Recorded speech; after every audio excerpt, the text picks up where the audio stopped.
এবার দেখো পার্সেন্ট বা শতকরা থেকে অংশে বা ভগ্নাংশ প্রকাশ করার নিয়ম। মনে রাখতে হবে যখন পার্সেন্টকে পার্সেন্টকে ভগ্নাংশে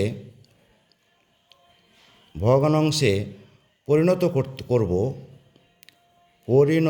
করব তখন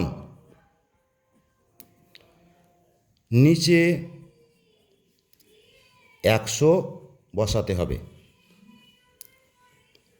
দেখো তোমাদের সামনে উদাহরণ দিই।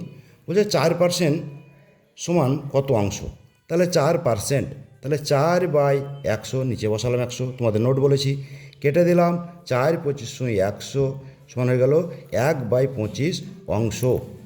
আর একটা উদাহরণ দিচ্ছি, দেখো 5%, তাহলে কী হলো 5/100, কেটে দিলাম 5×20 সমান হলো 1/20 অংশ।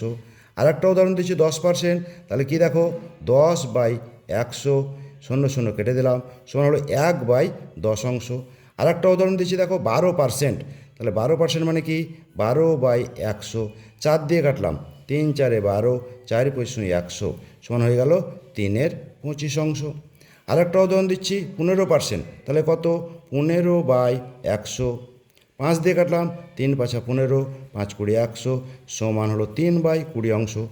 ওপরের অঙ্কগুলো তোমরা যদি বুঝে থাকো, নিচের অঙ্কগুলো কমেন্ট করে আমার কমেন্ট বক্সে তোমরা অ্যান্সার জানাও।